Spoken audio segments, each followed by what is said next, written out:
Telugu Desam party జాతీయ అధ్యక్షుడు చంద్రబాబు నాయుడు గారు అంటే డిసిప్లిన్కి పెట్టింది పేరు. క్రమశిక్షణతో పార్టీని నడుపుతూ ఉంటారు. తమ్ముడని అంతే క్రమశిక్షణతో ఉండాలని చెప్పి బోధిస్తూ ఉంటారు. కానీ క్రమశిక్షణ తప్పినటువంటి ఎమ్మెల్యేలు ఎంపీలను గాడిలో పెట్టేటువంటి ప్రయత్నం చేస్తూ ఉన్నారు చంద్రబాబు నాయుడు గారు. కానీ పూర్తి స్థాయిలో ఆయన విజయం సాధించలేకపోయారు అనే దానికి నిదర్శనం శుక్రవారం జరిగినటువంటి ఎంపీలు, ఎమ్మెల్యేలు, రీజనల్ ఇన్ఛార్జీల సమీక్షా సమావేశాన్ని మనం ఉదాహరణగా తీసుకోవచ్చు. ఆ సమావేశానికి కొంతమంది ఎంపీలు, కొంతమంది ఎమ్మెల్యేలు గైర్హాజరయ్యారు. ప్రత్యేకించి ఎంపీలు గైర్హాజరయ్యారు. దాంతో చంద్రబాబు నాయుడు గారు చాలా సీరియస్గా, సున్నితంగా వార్నింగ్ ఇవ్వడం జరిగింది. ఇదే పద్ధతి కనుక కొనసాగితే ఖచ్చితంగా రాబోయేటువంటి రోజుల్లో చర్యలు ఉంటాయి తీవ్రంగా అనేటువంటి సంకేతాలను కూడా ఇవ్వడం జరిగింది. కొంతమందికి సొంత పనులు, మరికొంతమందికి ఎంపీ హోదాలో ఉన్నటువంటి షెడ్యూలు నేపథ్యంలో చంద్రబాబు నాయుడు గారి రివ్యూ మీటింగ్కి గైర్హాజరయ్యారు. గతంలో ఎప్పుడు కూడా ఈ స్థాయిలో ఇంత పెద్ద సంఖ్యలో గైర్హాజరైనటువంటి దాఖలాలు లేవు. కానీ కొంతమంది మంత్రులు, ఎంపీలు, ఎమ్మెల్యేలు గైర్హాజరు కావడం జరిగింది. ఈ గైర్హాజరు అయినటువంటి వాళ్ళని చంద్రబాబు నాయుడు గారు బాగా గుర్తుపెట్టుకున్నారు. వాళ్ళకి భవిష్యత్తులో ఎప్పుడు బుద్ధి చెప్పాలో, ఎప్పుడు వాళ్ళకి తోక కట్ చేయాలో అప్పుడు కట్ చేస్తారు అనేది పార్టీలో అంతర్గతంగా చర్చ జరుగుతోంది. క్రమశిక్షణకు మారుపేరుగా ఉన్నటువంటి తెలుగుదేశం పార్టీలో ఇంత అలసత్వం ఎందుకు వచ్చింది? చంద్రబాబు నాయుడు గారు అంటే భయం లేకనా, భక్తి లేకనా, లేదంటే గౌరవం లేకనా, ఎందుకు గైర్హాజరయ్యారు? ఇదే పార్టీలో అంతర్గతంగా చర్చ జరుగుతుంది. ఇప్పటికే 6 నెలల క్రితం కూటమి ప్రభుత్వం అధికారంలోకి వచ్చింది. ఏవైతే భావించారో, ఏదైతే అనుకున్నారో ఆ దిశగా చంద్రబాబు నాయుడు గారు అడుగులు వేయట్లేదు అనేది కేడర్ యొక్క అభిప్రాయం. జగన్మోహన్ రెడ్డి గారు 2019 నుంచి 2024 వరకు అధికారంలో ఉన్నప్పుడు తెలుగుదేశం పార్టీకి సంబంధించిన కార్యకర్తలని, లీడర్లని, కుటుంబంలో ఉండేటువంటి మహిళల్ని ఎవరిని వదిలిపెట్టకుండా నానా రకాలుగా హింస పెట్టారు. ఆ హింసను భరించి 4 ఏళ్ల పాటు ఉన్నారు. 4-5 ఏళ్ల పాటు భరిస్తూ పంటి బిగువున వచ్చారు. కొన్ని విలేజెస్లో అయితే వైఎస్ఆర్ కాంగ్రెస్ పార్టీ అధికారంలోకి వచ్చిన తర్వాత తెలుగుదేశం పార్టీకి సంబంధించిన క్యాడరు ఊర్లు వెదిలిపెట్టి వెళ్ళిపోయారు.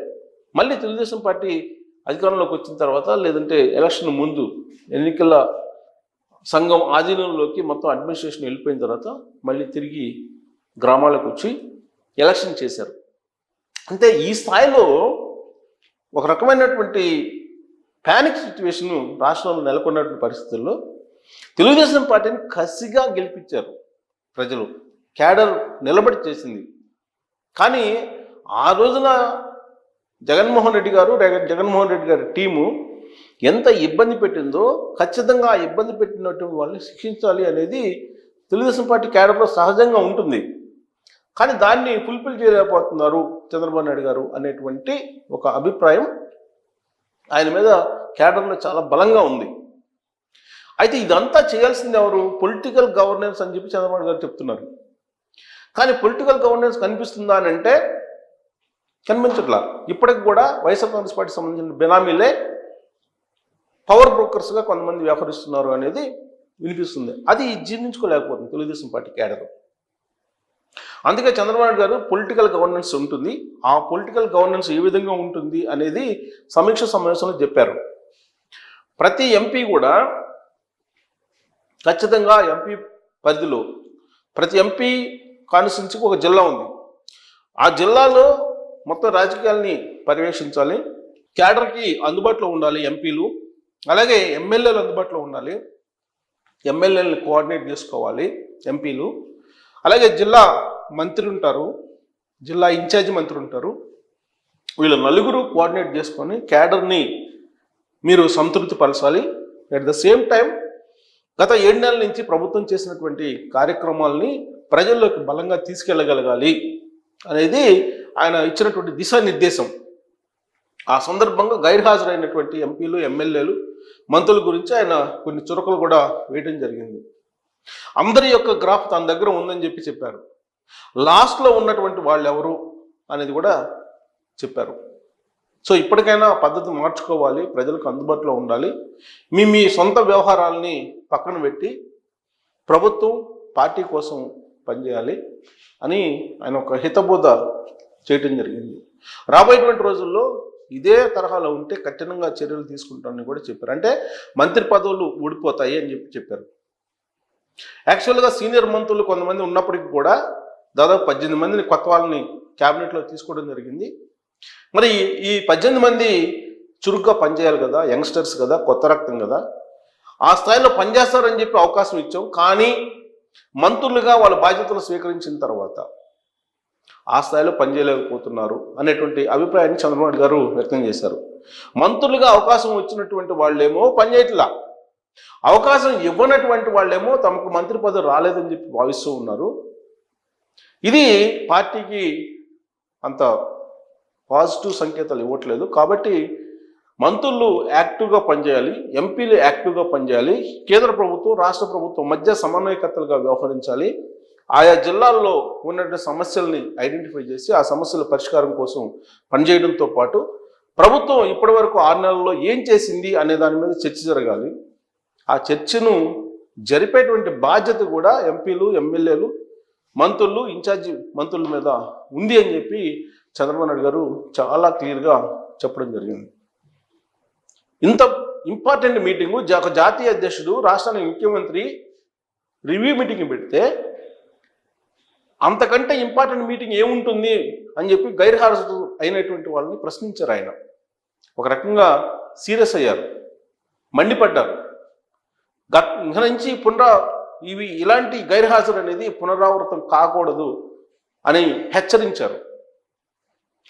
6 నెలల్లో ప్రభుత్వం ఏం చేసింది అని అంటే పెన్షన్లు ఇచ్చిందని చెప్పాలి, మీరు అది చెప్పలేకపోతున్నారు. అలాగే ఉచిత సిలిండర్లు ఇస్తున్నారు, అది చెప్పలేకపోతున్నారు. అలాగే ఉచిత బస్సుకు సంబంధించినటువంటి పథకాన్ని అమలు చేయబోతున్నాము అనేటువంటి విషయాన్ని కూడా చెప్పలేకపోతున్నారు. గత ప్రభుత్వం తాలూకు అప్పుల్ని తీర్చే ప్రయత్నం చేస్తున్నాం, గత ప్రభుత్వం తాలూకు అవినీతి అక్రమాలను బయటకు తీసుకొచ్చేటువంటి ప్రయత్నం చేస్తున్నాం అనేటువంటి విషయాన్ని కూడా ప్రజలకు తెలియచేయలేకపోతున్నారు. అధికారంలోకి వచ్చిన తర్వాత అమ్మినటువంటి పంటకు 24 గంటల్లో డబ్బులు వేసినటువంటి చరిత్ర ప్రభుత్వానికి ఉంది, అది చెప్పలేకపోతున్నారు. ప్రతి నెల 1వ తారీఖున ఉద్యోగులకి జీతాలు ఇవ్వగలుగుతున్నాం, అది చెప్పలేకపోతున్నారు. మరి ఈ 6 నెలల్లో కూటమి ప్రభుత్వం వచ్చి ఏం చేసింది అని అంటే మీరు ప్రజలకు తెలియజేయాలి కదా, అది తెలియజేయలేకపోతున్నారు. ఇంకా మీరు ఎంపీలుగా ఎందుకు, ఎమ్మెల్యేలుగా ఎందుకు, మంత్రులుగా ఎందుకు, ఇన్ఛార్జి మంత్రులుగా ఎందుకు అని చెప్పి చంద్రబాబు నాయుడు గారు నిలదీశారు. నిలదీస్తూ ఒక డైరెక్షన్ ఇచ్చారు. రాబోయే రోజుల్లో పదవులు ఊడిపోతాయి ఇదే విధంగా నిర్లక్ష్యంగా ఉంటే అని చెప్పి ఆయన మండిపడ్డారు.